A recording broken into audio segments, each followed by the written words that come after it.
No one really likes to hear no quite often. Well, let's just say no one. Many people don't like to hear no, particularly if you are a real estate investor or someone who is s- connecting with people and seeing if they want to sell their property quite often at a discount. And that's actually what primarily my job is to do. And one of the ways I do that is by working with folks who are going through probate and estate planning, because quite often in the probate process, there's real estate or property that is quite often sold within the first 30 to 90 days. 70 to some odd percent of the property that's involved is sold because folks either want their inheritance or they want to be able to address any debt that's in there. Perhaps the will has told them they need to sell it, or many combinations of those reasons, and maybe even other reasons. And so I try to give value and I position myself as a probate specialist, offering support, offering help, and in the process, able to find leads.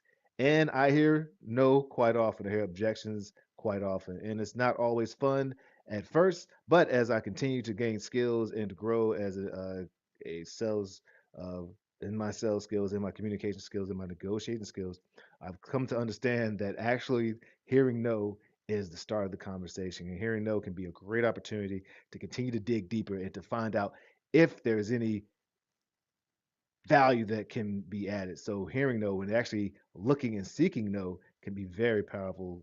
Jim Camp's great work, rest in peace, Jim Camp. Starting with No is a great book that I just read over and over again. Chris Voss also discusses how it's important that you give people the opportunity to say no. Many other spaces recognize the power in giving someone autonomy and the freedom to say no and recognizing that no is really the start and actually hearing a yes is shaky and a maybe is terrible and horrible. So let's look. This is more geared towards practitioners, people who are working with probate leads or data to be able to connect with personal representatives to see how they may be able to serve. And five really common responses that I hear and how I would encourage you to at least consider addressing them. All right. So you hear no. One thing, well, one, let's just go back. The probate process, if you are new to probate as a space where you can serve and find real estate leads and deals, probate is the process of settling the affairs of someone who's passed away. If you pass away with debt in your name or with properties in your name, there has to be a way to address, to distribute those out and to address those debts. Or if you pass away with a will and there's specific state things that need to take place or you wish to take place, there has to be a way to do that. And that is the probate process, right? And so with all of these, you pretty much want to follow a 3 to 4 step approach. Quite often, you almost always want to be able to acknowledge what they said. I understand. Yes, great. That makes sense. All of those affirming, softening statements that show that you're listening and that you're paying attention, or that you validate, not really listening, but you validate. The second thing is more listening, which is definitely preos rapport. You can literally repeat exactly what was said, or a version of what was said to show that you're actively listening. And then you're going to provide a response. You're going to respond, sometimes answering the question, sometimes just coming back with a specific question to dig deeper. And that's exactly what responding is designed to do, to dig deeper. And you see I put here and or reverse. Reverse is you can call it a technique, but it is a tool for coming back with a question.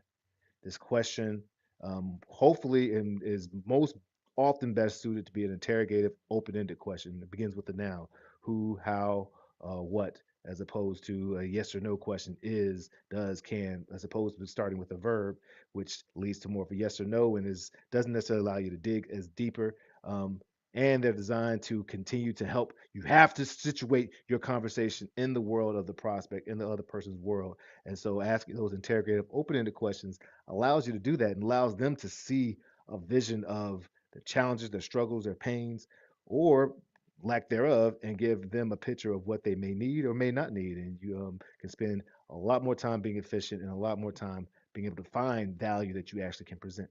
So acknowledge, repeat, respond, and or reverse. A 3 R's, A triple R, however you want to remember. Okay, so let's look at the first common objection. We don't need help. We're doing the probate ourselves, okay? And this is no particular order, and this is not designed to be a script down the road, but I do encourage that if you are listening, maybe practice one bullet at a time until you get it down, and then it's internalized and you can say it in your own way or variation. I also encourage you to not try to babble on, be as concise and empathetic as possible. And one thing that I've been learning, shout out to the role play team that I work with every morning, Kathy and Dan and Ben, they are awesome, is working on ending with a downtick as opposed with an uptick. I have a very hype personality, enthusiastic, and sometimes I end my sentences with uptick, but ending with a downtick is going to subconsciously convey comfort and convey competency. And so it's important that when you actually are your tone that you use, that you end with a downtick. That FM radio voice is so comforting, as Chris Voss would state from Never Split the Difference in all his work with the Black Swan Group. But anyways, we don't need help. We're doing the probate ourselves, Courtney. All right, that's great to hear. Acknowledgement. You don't need help right now. You're doing the probate yourself. Repeating. Well, what are your plans for the property? You know, that's reversal. Asking the question, what are your plans for property? Then you go from there. Or sounds good. Sounds like you're prepared for the probate on your own. That's restating it. May I ask, is there a property you'd be selling or do you plan to keep it in the family? All right, it's kind of started off with a verb like yes or no, may I ask? But then, as we talk, I asked, do you plan on selling or do you plan to keep it in the family? Get the conversation continue to go. Awesome. Sounds like you're prepared to do everything yourself. Well, how helpful would it be to have a free probate checklist to help you along the way? This is designed to hopefully be able to stay in communication with them and hopefully receive the email address from them so that you can continue to have the conversation and you're already showing the value that you can add. All right. Number two, we already have a realtor. There's a lot of people who work in the probate space who are agents, but there are a lot of folks who aren't agents or some who are hybrid. I'm not an agent at this time, and so I have no problem when someone says they are a realtor. But if you are an agent and you're looking for the listing, you still can have a conversation and continue that so that maybe you can build a relationship and show the value that you have. So awesome. You already have a realtor, and it sounds like you're good hands. How experienced is your realtor dealing with probate? And that gives you the opportunity to perhaps see where they are and see if they actually need some support with somebody who specializes in probate. Great, you already have your working with your realtor, I should say, working with you as a cash buyer. I may be able to make their job easier. Ideally, how soon would you like the probate to be property to be sold? That allows you to, if you need to get in contact with a realtor and present your offer, or maybe they haven't even signed a contract yet, and then you can see how they'll be able to keep more money in their pockets if they are able to do a cash deal, especially if they want to do it as is. That makes sense. You already have a realtor you're working with. How is the process going so far? And again, it's designed to continue the conversation. You're really probing for the pains and the challenges so that you can find out how that challenge or pain is impacting your life to see if you have any value or where you can be a part of the story to alleviate those pains or challenges or provide benefits. People don't buy the benefits, they buy the why. So you need to figure out why and what's going on. Objection number three, who are you? How did you get my information? Very common. So, yes, great question. My team is at the state office each week looking for probate files to find families we can help. How has the process been for you so far? Again, it's all in the tone, it's all in the flow of asking the questions so that it doesn't sound too rushed, but it also allows you to remain in control. The person who's asking the question, who's speaking less, is the person who's actually controlling the flow of the conversation. And we have a skill to provide.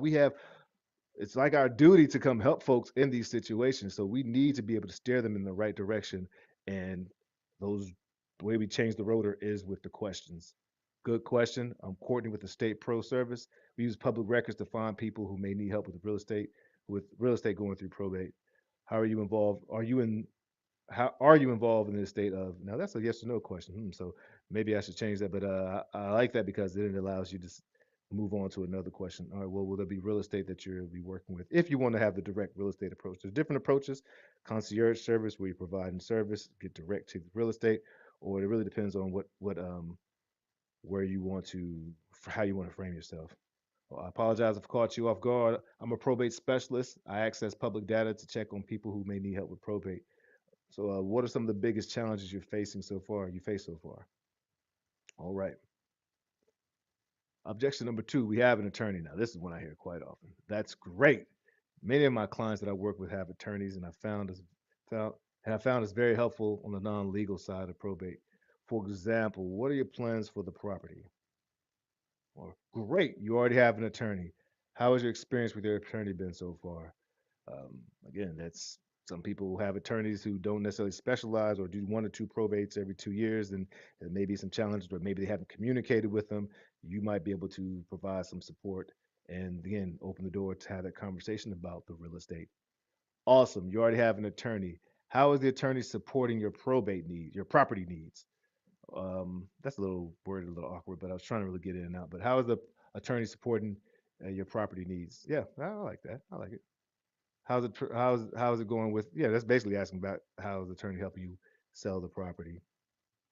Yeah, I might even just say it plain as that. I figured keep it plain.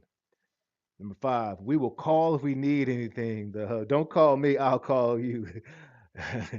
That's great to hear. Call me if you need anything. What days are you? What days are you in the process? What days? Oh, that must be a typo. How far along are you in the process? I'll need to change that.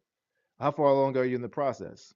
And this also may be an opportunity to ask the checklist. Oh yeah, great. Feel free to call me if you need anything. In the meantime, how helpful would it be to have a free probate checklist to help you along the way? Great. It isn't this opportunity to get the email address. What's a good email address you can share with me so that I can send over the information? All right, so I need to update some of those. But those are pretty much 5 common objections that we hear. If you are a practitioner and you want to practice, I'm practicing Monday through Friday, every day from 8:15 to 8:45. I role play with a great group of folks. I suggest that you role play at least once or twice a week.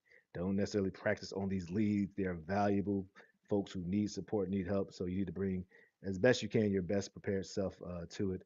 Of course, don't be scared. Don't let that be a stop you from doing it because the income generating and value giving practice is speaking to folks. So don't let that be an excuse, but definitely make sure that you're practicing. If you want to practice, reach out to me, calendly.com, Estate Pro Service. Let's sign up for a one on one and see how we can be a part of each other's journey.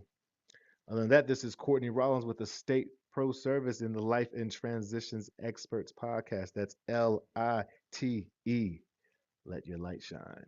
Cheers.